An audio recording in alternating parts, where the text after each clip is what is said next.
जय श्री हरि राधे कृष्णा। प्रिय भक्तजनों, आज आप सुनेंगे भगवान बृहस्पति देव की दुर्लभ व्रत कथा, जिसकी सुनने मात्र से जीवन में सभी मनोकामनाएं पूर्ण हो जाती हैं। तो एक समय की बात है, भारतवर्ष में एक राजा राज्य करता था। वह बड़ा ही प्रतापी और दानी था। वह नित्य प्रति मंदिर में दर्शन करने जाता था। वह ब्राह्मण और गुरु की सेवा किया करता था। उसके दरवाजे से कोई भी निराश होकर नहीं लौटता था, तथा वह प्रत्येक गुरुवार को व्रत रखता एवं पूजन करता था। हर एक दिन गरीबों की सहायता करता था, परंतु यह सब बातें उसकी रानी को अच्छी नहीं लगती थी। वह ना व्रत रख करती और ना किसी को एक पैसा दान में देती, तथा राजा से भी ऐसा करने को मना किया करती थी। एक समय की बात है कि राजा तो शिकार खेलने वन को गए हुए थे। घर पर रानी और दासी थी। उस समय गुरु बृहस्पति देव एक साधु का रूप धारण कर दरवाजे पर भिक्षा मांगने गए। रानी से भिक्षा मांगी तो वह कहने लगी कि हे साधु महाराज, मैं इस दान और पुण्य से तंग आ गई हूँ। मेरे से तो घर का कार्य ही समाप्त नहीं होता। इस कार्य के लिए तो मेरे पतिदेव ही बहुत हैं। अब आप इस प्रकार की कृपा करें कि यह सब धन नष्ट हो जावे तथा मैं आराम से रह सकूं। साधु बोले, हे देवी, तुम तो बड़े विचित्र हो। संतान और धन से कोई दुखी नहीं होता है, इसको तो सभी पाना चाहते हैं। पापी भी धन और पुत्र की इच्छा करते हैं। अगर आपके पास धन अधिक है तो भूखे मनुष्यों को भोजन कराओ, प्याऊ बनवाओ, ब्राह्मणों को दान दो, धर्मशाला बनवाओ, कुआं, तालाब, बावड़ी, बाग, बगीचे आदि के निर्माण कराओ, तथा निर्धन मनुष्यों की कुंवारी कन्याओं का विवाह कराओ और अनेक यज्ञ आदि धर्म करो। इस प्रकार के कर्मों से आपके कुल का और आपका नाम परलोक में सार्थक होगा एवं स्वर्ग की प्राप्ति के लिए भी होगी। मगर वह रानी इस बातों से खुश नहीं हुई। वह बोली, हे साधु महाराज, ऐसी धन की भी क्या आवश्यकता है? ऐसे धन की भी आवश्यकता नहीं है जिसको और मनुष्यों को दान दूं, तथा जिसको रखने संभालने में ही मेरा सारा समय बर्बाद हो जाए। साधु ने कहा, हे देवी, तुम्हारी ऐसी इच्छा है तो ऐसा ही होगा। मैं तुम्हें बताता हूँ, वैसा ही करना। बृहस्पति देव के दिन घर को गोबर से लीपना, अपने केसों को धोना, केसों को धोते समय स्नान करना, राजा से कहना वह हजामत करवाएं, भोजन में मांस मदिरा खाना, कपड़े धोबी के यहाँ धुलने डालना। इस प्रकार 7 बृहस्पतिवार करने से तुम्हारा सब धन नष्ट हो जाएगा। यह कहकर वह साधु महाराज वहां से अंतर्ध्यान हो गए। रानी ने साधु के कहने के अनुसार वैसा ही किया। 3 बृहस्पतिवार ही बीते थे कि उसका समस्त धन संपत्ति नष्ट हो गया और भोजन के लिए दोनों समय परिवार तरसने लगा तथा सांसारिक भोगों से दुखी रहने लगा। तब राजा रानी से कहने लगा कि रानी, तुम यहाँ पर रहो, मैं दूसरे देश को जाऊं, क्योंकि यहाँ पर मुझे सभी मनुष्य जानते हैं, इसलिए कोई कार्य भी नहीं कर सकता। देश चोरी परदेश भीख के बराबर है। ऐसा कहकर वह राजा परदेश चला गया। वहां जंगल में जाता और लकड़ी काट कर लाता और शहर में बेचता। इस तरह जीवन व्यतीत करने लगा। इधर राजा के घर रानी और दासी दुखी रहने लगे। किसी दिन भोजन मिलता और किसी दिन जल पीकर ही रह जाते। एक समय रानी और दासी को 7 दिन बिना भोजन के व्यतीत हो गए। तो रानी ने अपनी दासी से कहा, हे दासी, यहाँ पास के ही नगर में मेरी बहन रहती है। वह बड़ी धनवान है। तू उसके पास जा और वहां से 5 सेर बेझर मांग कर ले आ, जिससे कुछ समय के लिए गुजर हो जाएगी। इस प्रकार रानी की आज्ञा मानकर दासी रानी की बहन के पास गई। तो रानी की बहन उस समय पूजन कर रही थी, क्योंकि वह उस रोज बृहस्पतिवार का दिन था जब दासी ने रानी की बहन को देखा और उससे बोली, हे रानी, मुझे तुम्हारी बहन ने भेजा है, मेरे लिए 5 सेर बेझर दे दो। इस प्रकार दासी ने अनेक बार कहा, परंतु रानी ने कुछ उत्तर नहीं दिया, क्योंकि वह उस समय बृहस्पतिवार की व्रत कथा सुन रही थी। इस प्रकार जब दासी को किसी प्रकार का उत्तर नहीं मिला तो वह बहुत दुखी हुई और क्रोध भी आया और लौटकर अपने गांव आकर रानी के पास जाकर बोली, हे रानी, आपकी बहन बहुत ही धनी स्त्री है।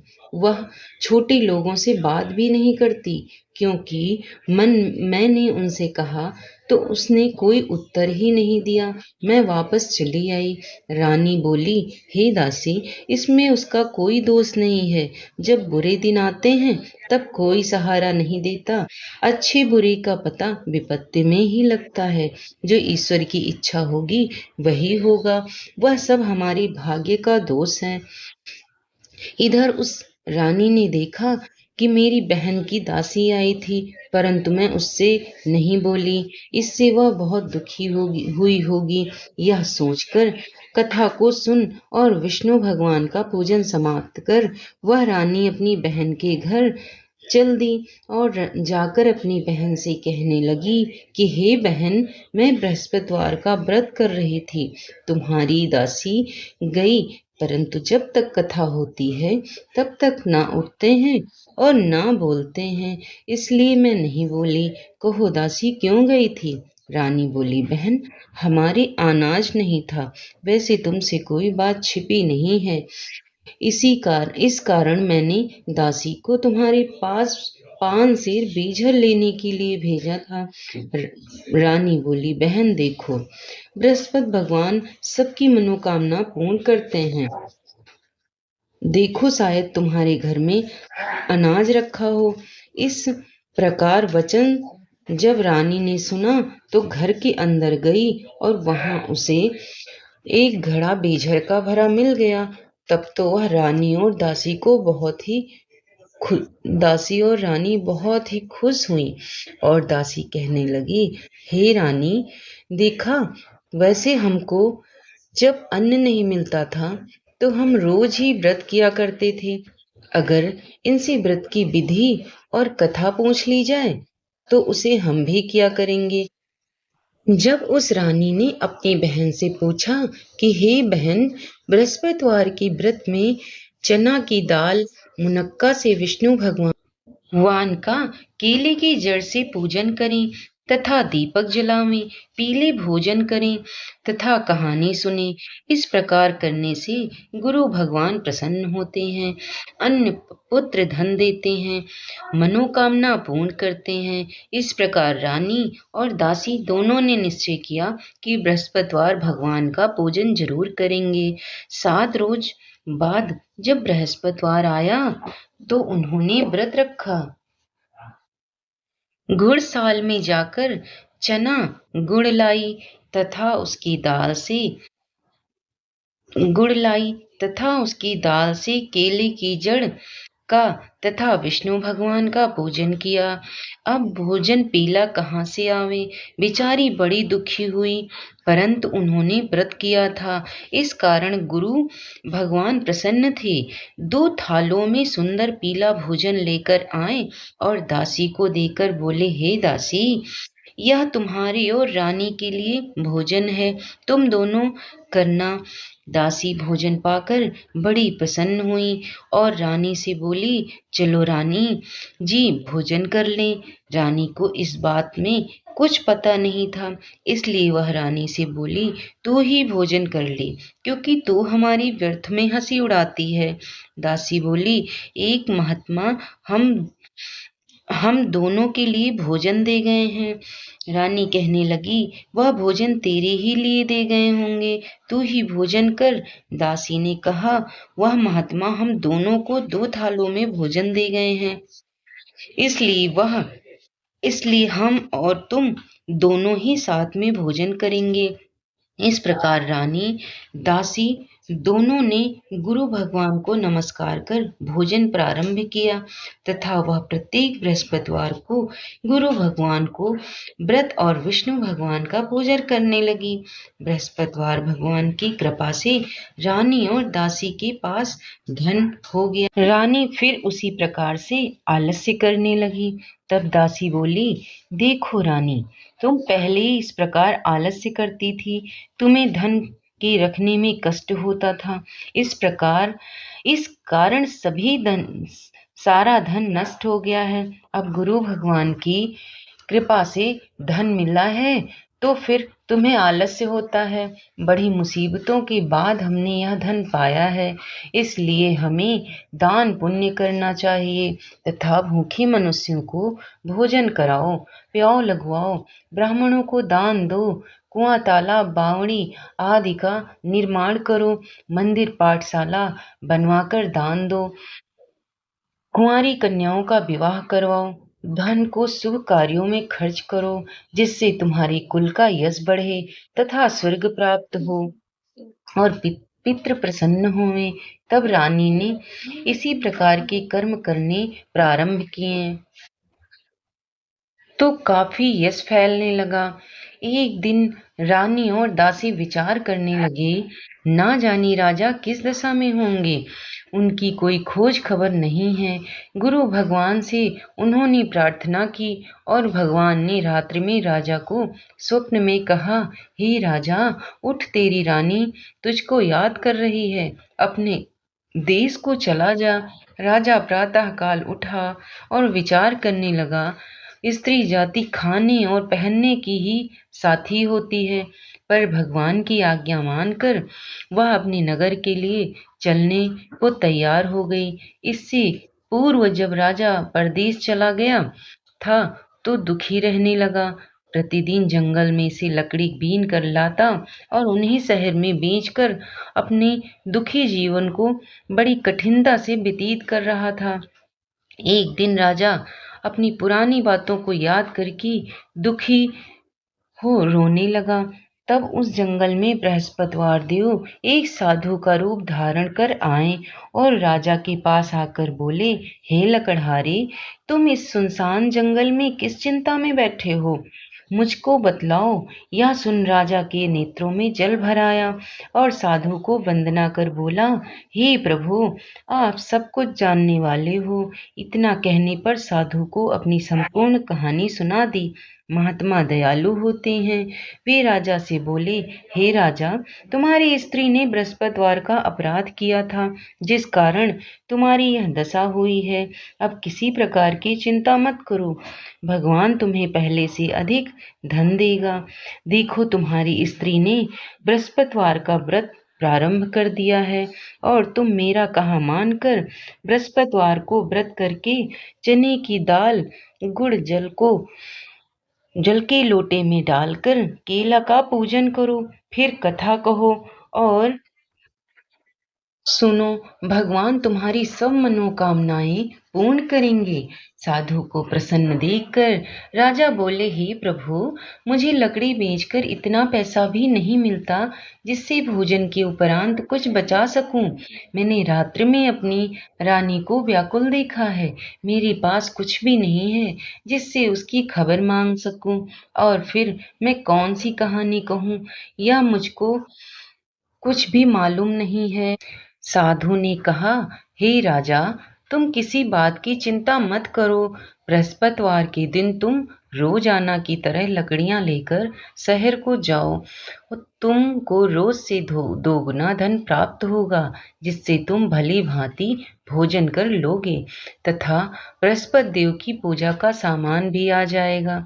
बृहस्पतिवार की कहानी इस प्रकार है, आगे सुनते हैं। प्राचीन काल में एक ब्राह्मण था। वह बड़ा ही निर्धन था, उसकी कोई भी संतान नहीं थी। उसकी स्त्री बहुत मलिनता के साथ रहती थी। वह ना स्नान करती और ना किसी देवता का पूजन करती। प्रातःकाल उठते ही सर्वप्रथम भोजन करती, बाद में कोई अन्य कार्य करती थी। इससे ब्राह्मण देवता बहुत दुखी थे। बेचारे बहुत कुछ कहते, किंतु उनका कोई परिणाम न निकलता।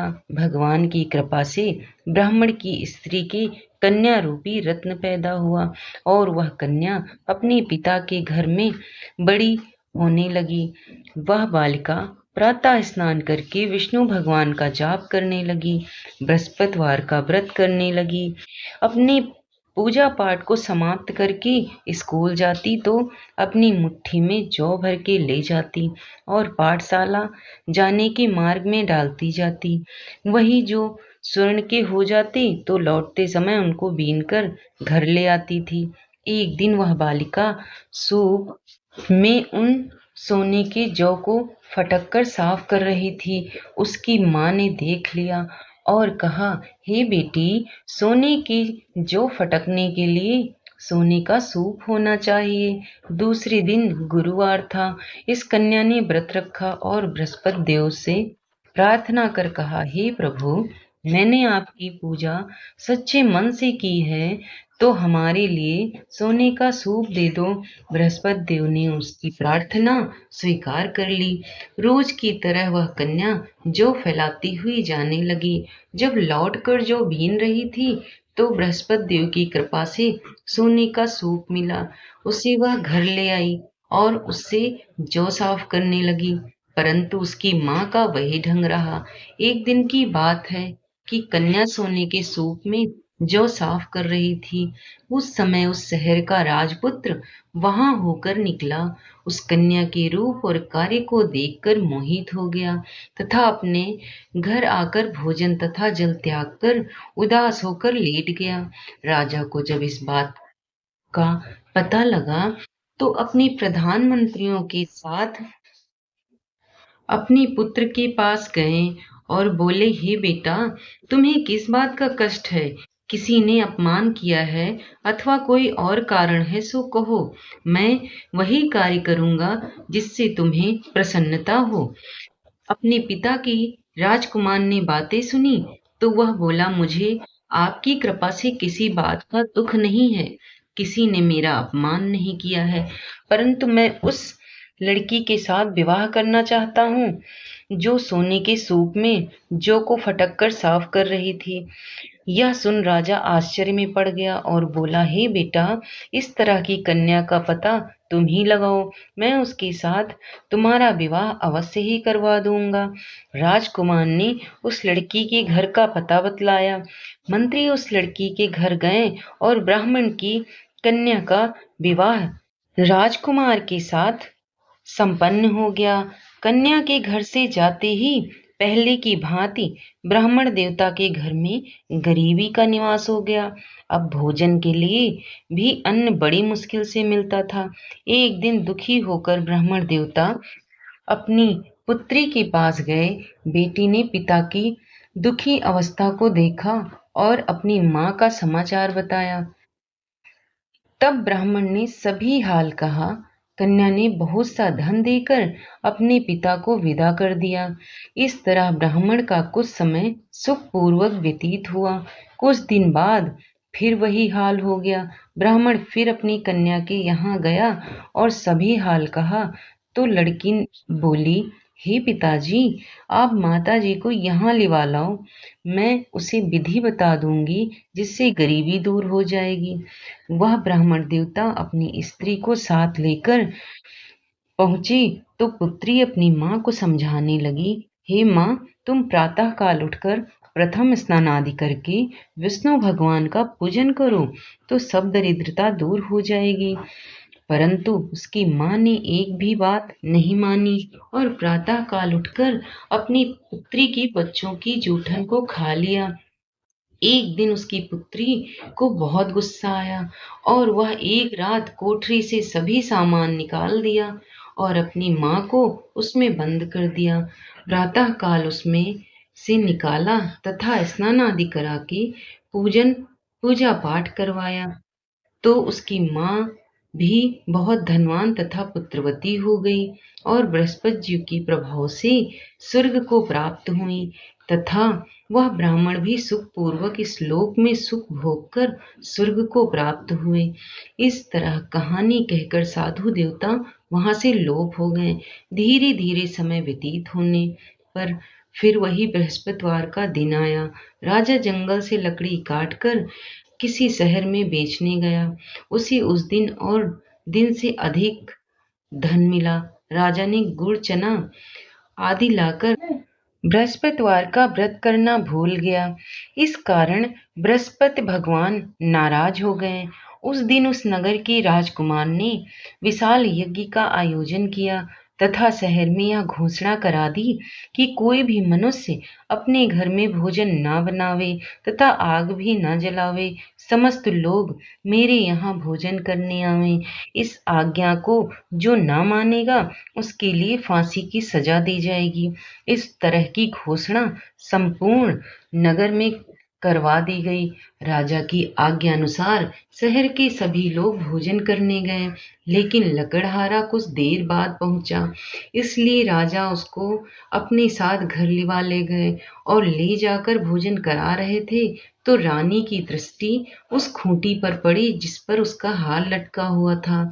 वह वहां पर दिखाई नहीं दिया। रानी ने निश्चय किया कि मेरा हार उस मनुष्य ने चुरा लिया है।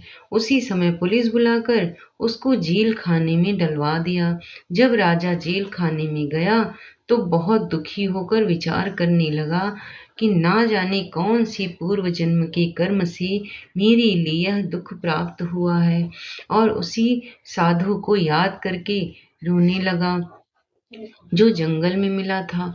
उसी समय तत्काल बृहस्पति देव साधु के रूप में प्रकट हो गए और उसकी दशा को देखकर कहने लगे, अरे मूर्ख, तूने बृहस्पति देवता की कथा नहीं की, इसी कारण तुम्हें दुख प्राप्त हुआ है। अब चिंता मत कर, बृहस्पति देव की पूजा करना, तेरे सारे कष्ट दूर हो जाएंगे। बृहस्पतिवार के रोज उसे 4 पैसे पड़े मिले। राजा ने कथा कही। उसी रात्रि को बृहस्पति देव ने उस नगर के राजा को स्वप्न में कहा, हे राजा, तुमने जिस आदमी को जेल खाने में बंद कर दिया है वह निर्दोष है और वह राजा है, उसे छोड़ देना। रानी का हार उसी खूंटी पर लटका हुआ है। अगर तू ऐसा नहीं करेगा तो मैं तेरे राज्य को नष्ट कर दूंगा। राजा प्रातःकाल उठा और खूंटी पर हार टंगा देखकर लकड़हारे को बुलाकर क्षमा मांगी तथा राजा को योग्य सुंदर आभूषण वस्त्र देकर विदा किया। गुरुदेव की आज्ञानुसार राजा अपने नगर को चल दिया। राजा जब नगर के निकट पहुंचा तो उसे बड़ा ही आश्चर्य हुआ। नगर में पहले से अधिक बाग, तालाब और कुएं, बहुत सी धर्मशालाएं, मंदिर आदि बन गए थे। राजा ने पूछा कि यह किसका बाग और धर्मशाला है। तब नगर के सब लोग कहने लगे कि यह सब रानी और दासी के हैं। तब राजा को आश्चर्य हुआ और गुस्सा भी आया। जब रानी ने यह खबर सुनी कि राजा आ रहे हैं तो उनसे दासी से कहा कि हे दासी, देख राजा हमको कितनी बुरी हालत में छोड़ गए थे, अतः वह हमारी ऐसी हालत देखकर लौट न जाए। तू दरवाजे पर खड़ी हो जा। आज्ञानुसार दासी दरवाजे पर खड़ी हो गई और राजा आए तो उन्हें अपने साथ लिवा लाई। तब राजा ने क्रोध करके अपनी तलवार निकाली और पूछने लगी, यह बताओ कि यह धन तुम्हें कैसे प्राप्त हुआ है। तब उन्होंने कहा, हमें यह सब धन बृहस्पति देव के इस व्रत के प्रभाव से प्राप्त हुआ है। राजा ने निश्चय किया कि 7 रोज बाद तो सभी बृहस्पति देव का पूजन करते हैं, परंतु मैं रोजाना दिन में 3 बार कहानी कहा करूंगा तथा रोज व्रत किया करूंगा। अब हर समय राजा के दुपट्टे में चने की दाल बंधी रहती थी तथा दिन में 3 बार कहानी कहता। एक रोज विचार किया कि चलो अपनी बहन के यहाँ हो आवे। इस तरह निश्चय कर राजा अपनी बहन के यहाँ चलने लगा। मार्ग में उसने कुछ आदमी एक मुर्दे को लिए जा रहे हैं। उन्हें रोककर राजा कहने लगा, अरे भाइयों, मेरी बृहस्पति देव की कहानी सुन लो। वे लोग बोले, लो, हमारा तो आदमी मर गया है, इसको अपनी कथा की पड़ी है। परंतु कुछ आदमी बोले, अच्छा कहो, हम तुम्हारी कथा भी सुनेंगे। राजा ने दाल निकाली। जब कथा आधी हुई तो मुर्दा हिलने लग गया, और जब कथा समाप्त हो गई तो राम राम करके वह मनुष्य खड़ा हो गया। आगे मार्ग में उसे एक किसान खेत में हल चलाता मिला। राजा ने उसे देखा और उससे बोला, अरे भैया, तुम कहीं बृहस्पतिवार की कथा सुन लो। किसान बोला, जब तक मैं तेरी कथा सुनूंगा तब तक 4 हरैया जोत लूंगा। जा अपनी कथा किसी और को सुनाना। इस तरह राजा आगे चलने लगा। राजा के हटते ही बैल पछाड़ खाकर गिर गए तथा उसके पेट में बहुत जोर से दर्द होने लगा। उस समय उसकी माँ रोटी लेकर आई। उसने यह जब देखा तो अपने पुत्र से सब हाल पूछा और बेटे ने सभी हाल कह दिया। तो बुढ़िया दौड़ी दौड़ी उस घुड़सवार के पास गई और उससे बोली, मैं तेरी कथा सुनूंगी, तू अपनी कथा मेरे खेत पर ही चलकर कहना। राजा ने बुढ़िया के खेत पर जाकर कथा कही, जिसके सुनते ही बैल खड़े हो गए तथा किसान के पेट का दर्द बंद हो गया। राजा अपनी बहन के घर पहुंच गया। बहन ने भाई की खूब मेहमानी की। दूसरे रोज प्रातः काल राजा उठ जगा तो वह देखने लगा कि सब लोग भोजन कर रहे हैं। राजा ने अपनी बहन से कहा कि ऐसा कोई मनुष्य है जिसने भोजन नहीं किया हो, मेरी बृहस्पतिवार की कथा सुन ले। बहन बोली, हे भैया, यह देश ऐसा ही है। पहले यहाँ लोग भोजन करते हैं, बाद में अन्य कार्य करते हैं। अगर कोई पड़ोस में है तो मैं देख आऊं। वह ऐसा कहकर देखने चली गई, परंतु उसे कोई भी ऐसा व्यक्ति नहीं मिला जिसने भोजन ना किया हो। अतः वह एक कुम्हार के घर गई जिसका लड़का बीमार था। उसे मालूम हुआ कि उनके यहाँ 3 रोज से किसी ने भोजन नहीं किया है। रानी ने अपने भाई की कथा सुनने के लिए कुम्हार से कहा। वह तैयार हो गया। राजा ने जाकर बृहस्पतिवार की कथा कही, जिसको सुनकर उसका लड़का ठीक हो गया। अब तो राजा की प्रशंसा होने लगी। एक दिन राजा ने अपनी बहन से कहा कि हे बहन, हम अपने घर को जाएंगे, तुम भी तैयार हो जाओ। राजा की बहन ने अपनी सास से कहा तो सास बोली, चली जा, परंतु अपने लड़कों को मत ले जाना, क्योंकि तेरे भाई की कोई औलाद नहीं है। बहन ने अपने भैया से कहा, हे भैया, मैं तो चलूंगी, पर कोई बालक नहीं जाएगा। राजा बोला, जब कोई बालक नहीं चलेगा तब तू ही क्या करेगी चल के। बड़ी दुखी मन से राजा अपने नगर को लौट आया। राजा ने अपनी बहन रानी से कहा, हम निर्वंशी राजा हैं, हमारा मुंह देखने का धर्म नहीं है और कुछ भोजन आदि नहीं किया। रानी बोली, हे प्रभु, बृहस्पति देव ने हमें सब कुछ दिया है, हमें औलाद अवश्य देंगे। उसी रात को बृहस्पति देव ने राजा को स्वप्न में कहा, हे राजा, उठ, सभी सोच त्याग दे, तेरी रानी गर्भ से है। राजा की यह बात सुनकर बड़ी खुशी हुई। 9वें महीने उसके गर्भ से एक सुंदर पुत्र पैदा हुआ। तब राजा बोला, हे रानी, स्त्री बिना भोजन के रह सकती है, बिना कहे नहीं रह सकती। जब मेरी बहन आवे तो तुम उससे कुछ मत कहना। रानी ने सुनकर हाँ कर दिया। जब राजा की बहन ने यह शुभ समाचार सुना तो वह बहुत खुश हुई तथा बधाई लेकर अपने भाई के यहाँ आई। तभी रानी ने कहा, घोड़ा चढ़कर तो नहीं आई, गधा चढ़ी आई। राजा की बहन बोली, भाई, मैं इस प्रकार ना कहती तो तुम्हें औलाद कैसे मिलती। बृहस्पति देव ऐसे ही हैं, जैसी जिसके मन में मनोकामनाएं हैं सभी को पूर्ण करते हैं। जो सद्भावना से बृहस्पतिवार का व्रत करता है एवं कथा पढ़ता या सुनता है और दूसरों को सुनाता है, बृहस्पति देव उसकी सभी मनोकामनाएं पूर्ण करते हैं। भगवान बृहस्पति देव उनकी सदैव रक्षा करते हैं। संसार में सद्भावना से भगवान जी का पूजन व्रत सच्चे हृदय से करते हैं तो उनकी सभी मनोकामनाएं पूर्ण हो जाती हैं। जिससे सच्ची भावना से रानी और राजा ने उनकी आज्ञा का गुणगान किया तो बृहस्पति देव ने उनकी सभी इच्छाएं पूर्ण की। सब इसीलिए सब कथा सुनने के बाद प्रसाद लेकर ही जाना चाहिए। हृदय से उनका मनन करते हुए जयकारा बोलना चाहिए। तो जैसे बृहस्पति देव भगवान ने राजा और रानी की मनोकामनाएं पूर्ण की, वैसे सुनने वाले सभी भक्तजनों की मनोकामनाएं बृहस्पति देव पूर्ण करें। और अब सुनेंगे आरती। जय बृहस्पति देवा स्वामी, जय बृहस्पति देवा। छिन छिन भोग लगाऊं कंदिली फल मेवा।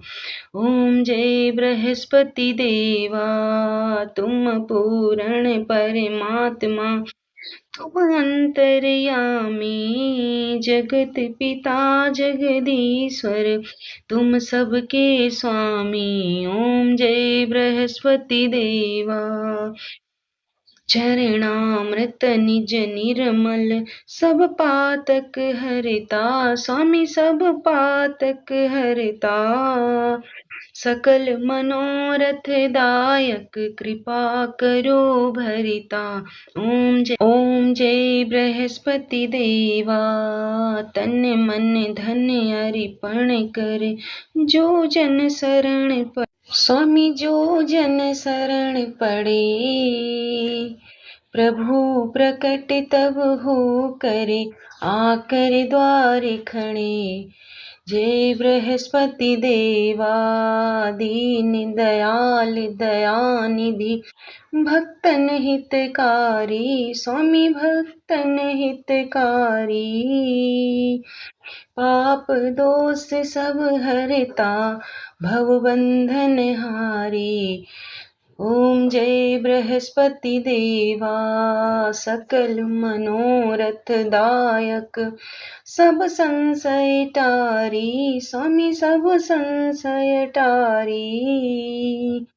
विषय विकार मिटाओ, संतन सुखकारी। जय बृहस्पति देवा, जो कोई आरती तेरी, प्रेम सहित गावे, स्वामी प्रेम सहित गावे। ज्येष्ठानंद बंदे गुरु को निश्चय फल पावे। स्वामी जय बृहस्पति देवा, सब बोलो विष्णु भगवान की जय, बोलो भगवान बृहस्पति देव की जय। जय बृहस्पति देवता। तो दोस्तों, अगर कथा पसंद आई है और अच्छी लगी है तो